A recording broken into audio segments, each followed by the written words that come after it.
राधे राधे। आशा करती हूँ कि आप सभी लोग खुश होंगे, स्वस्थ होंगे, मस्त होंगे।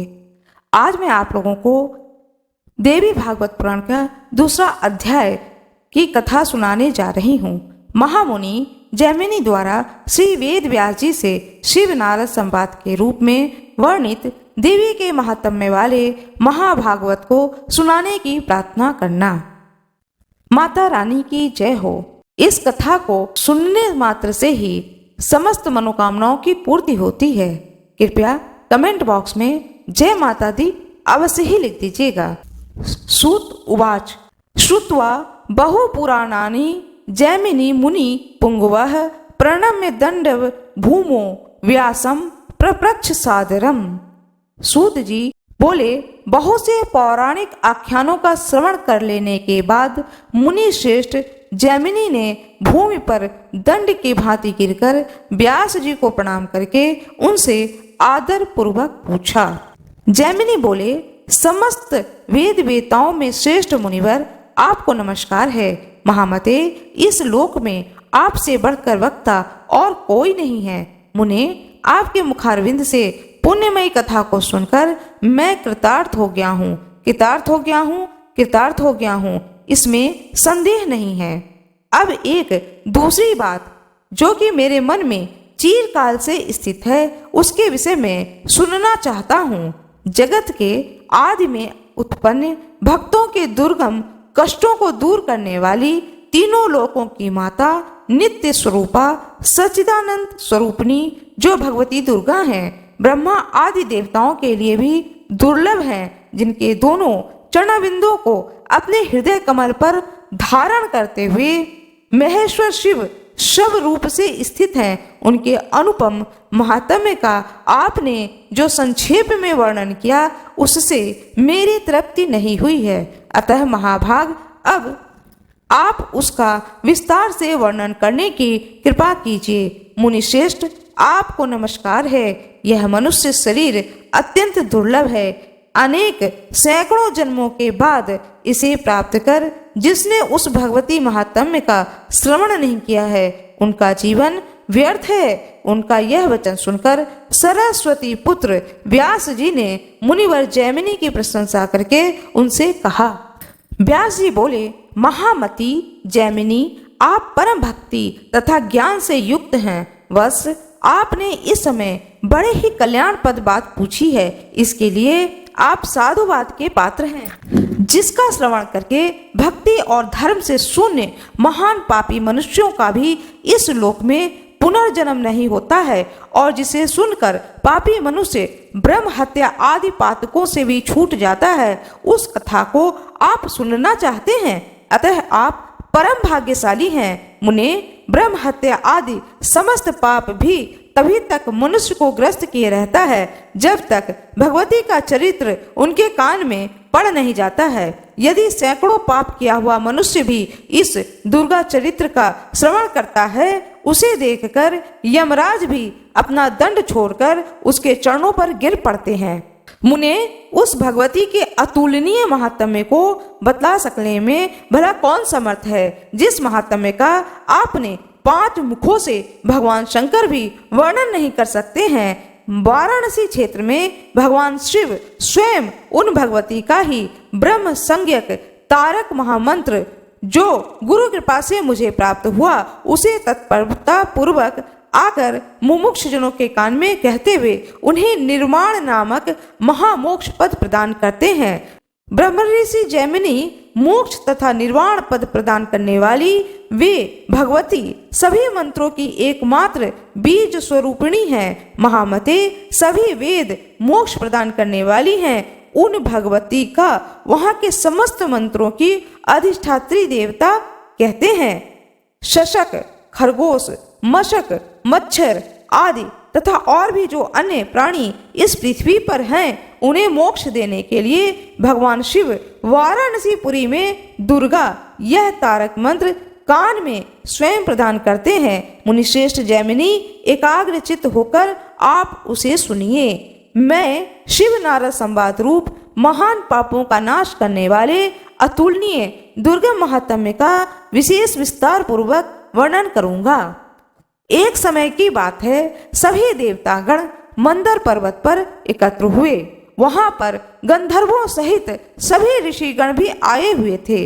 अनेक प्रकार के वृक्षों से व्याप्त सुगंधित और विकसित पुष्पों की गंध से दिशाओं को सुरभित करने वाले और सुमेरु शिखर के समान प्रतीत होने वाले उस रमणीक गिरि श्रेष्ठ मंदराचल के पृष्ठ पर बैठे हुए भगवान कृष्ण और भगवान शिव को देखकर महर्षि नारद मुनि ने हाथ जोड़ करके विनम्रता पूर्वक भगवान शिव से पूछा। नारद जी बोले, भक्तों पर कृपा करने वाले तथा तीनों लोकों में वंदनीय देवेश, ज्ञानियों में श्रेष्ठ और विशुद्ध आत्मा वाले आप ही ब्रह्म नाम से जाने जाते हैं। परमेश्वर, केवल आप ही वास्तविक तत्व को जानते हैं। जगन्नाथ, आप देवता या ऋषि उस तत्व को नहीं जानते हैं। आप तीनों लोकों को पवित्र करने वाली गंगा जी को आदर पूर्वक अपने सिर पर धारण करते हैं। वह चंद्रमा को अत्यंत सुंदर देखकर आपने उन्हें अपने सिर का आभूषण बनाया है। सर्वज्ञ, इस समय मैं आपसे जो पूछ रहा हूँ उसे आप मुझे बताने की कृपा करें। महेश्वर, स्वयं आप भगवान विष्णु और जगतपति ब्रह्मा इन देवताओं की भक्ति पूर्वक उपासना करने से परम पद को प्राप्त होते हैं। तो फिर तप के द्वारा आप लोगों का उपास्य देवता कौन है? आपके समान इस बात को वाणी से बताने में इस भूमंडल में और कोई भी समर्थ नहीं है। कृपा मूर्ति महेश्वर, इस प्रकार के प्रभाव वाले आप लोगों के जो उपास्य देवता हैं उनके विषय में मुझे भी अवश्य जान लेना चाहिए, अतः कृपा पूर्वक मुझे बताइए। व्यास जी बोले, मुनि श्रेष्ठ जैमिनी, इस प्रकार उन देवर्षि नारद जी के वचन को सुनकर उन पर बार बार विचार करके महादेव जी ने उनसे कहा। श्री महादेव जी बोले, तात, आपने जो बात पूछी है वह तो परम गोपनीय है। बस ऐसी बात भला आपको बताने के योग्य क्यों नहीं है? मुनिश्रेष्ठ, मैं आपको बताऊंगा। व्यास जी बोले, देवाधिदेव शिव के द्वारा कहने पर देवर्षि नारद जी दोनों हाथ जोड़कर खड़े हो गए और सर्वव्यापी जगन्नाथ नारायण से कहने लगे, भक्तों पर कृपा करने वाले देवाधिदेव भगवान महेश्वर अपने उपास्य इष्ट देव के विषय में बताने की कृपणता कर रहे हैं। अतः शरणागतों पर कृपा करने वाले देवेश, आप उनसे कहने की कृपा करें। श्री नारायण बोले, तात, उन देवता से आपका क्या प्रयोजन है? आप सबके देवता तो हम हैं ही। आप ही हमारी ही आराधना करके आप परम पद को प्राप्त कर लेंगे। अतः हम सबके देवता से आपको क्या प्रयोजन है? व्यास जी बोले, इस प्रकार उन नारायण के वचन को सुनकर मुनि श्रेष्ठ नारद हाथ जोड़ करके स्तुति वचनों से शिव तथा भगवान विष्णु का स्तवन करने लगे। नारद जी बोले, विश्वेश्वर देव देव प्रसन्न होइए। प्रसीद विश्वेश्वर देव देव, प्रसीद नारायण वासुदेव, प्रसीद सर्वभरणोज्ज्वलांग, प्रसीद माँ कौस्तुभ भूषितांग, प्रसीद गंगाधर माँ शरण्य, प्रसीद चक्रायुध माँ वरण्य, प्रसीद विश्वेश्वर माँ दिगंबर, प्रसीद विश्वेश्वर माँ गदाधर। नमस्त्री पुरनाशाय कंसासुर विघातिने, अंधकासुर नाशाय तृणावर्त विनाशिने, नमस्ते पंचवक्त्राय विष्णवे ते नमो नमः, गरुड़ संस्थाय वृषारूढ़ाय ते नमः। व्यास जी बोले, परम पूज्य देवर्षि नारद को इस प्रकार स्तुति करते हुए देखकर महादेव जी की ओर दृष्टि करके भगवान विष्णु ने कहा। विष्णु जी बोले, देव ब्रह्मा पुत्र देवर्षि नारद परम भक्त हैं, ज्ञानी हैं एवं विनम्र स्वभाव वाले हैं। आप भक्त वत्सल हैं, इसलिए आपको इन पर अवश्य ही कृपा करनी चाहिए। व्यास जी बोले, भगवान शिव ने भी भगवान विष्णु द्वारा कही हुई बात को सुनकर कहा, आप शरणागतों पर कृपा करने वाले हैं और आपने मेरे लिए अत्यंत कल्याणकारी बात कही है। तत्पश्चात महान ज्ञानी बुद्धिमान नारद ने कृपा सिंधु देवाधिदेव महादेव से पुनः पूछा।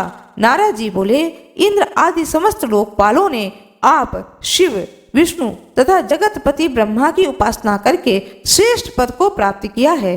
देवेश, यदि मेरे ऊपर आपका अनुग्रह हो तो आप लोग जिस पूर्ण तथा अविनाशी देवता की आराधना करते हैं उनके विषय में मुझे बताइए। देव जिसकी कृपा से आपने ऐसा महान ऐश्वर्य प्राप्त किया है, उस देवता के विषय में यदि आप मुझे बताते हैं तो मेरे ऊपर यह आपका अनुग्रह होगा। व्यास जी बोले, योगेश्वर मुनिवर नारद जी द्वारा इस प्रकार प्रार्थना करने पर निर्मलमती भगवान शंकर पहले तो सतत समाधिस्थ हो गए, पुनः भगवती दुर्गा के चरण कमल का हृदय में ध्यान रख करते हुए और उन्हें ही एकमात्र पूर्ण ब्रह्म जानकर उन्होंने आदर पूर्वक कहना आरंभ किया। इति श्री महाभागवते महापुराणे श्री व्यास जैमिनी संवादे व्रत उपासना वर्णन नाम द्वितीयो अध्यायः।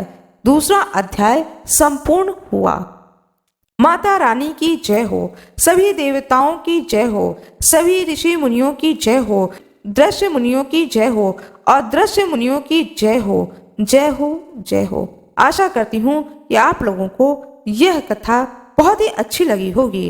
बड़े मन से बड़े भाव से इस कथा को सुनिए, जिससे कि इस कथा को सुनने से पुण्य फल की प्राप्ति हो। वीडियो अच्छी लगी हो तो कृपया वीडियो को लाइक करिएगा, चैनल को सब्सक्राइब करिएगा, बेल आइकन दबाना ना भूलिएगा। कमेंट बॉक्स में जय माता दी अवश्य ही लिख दीजिएगा। आप लोगों का बहुत बहुत धन्यवाद।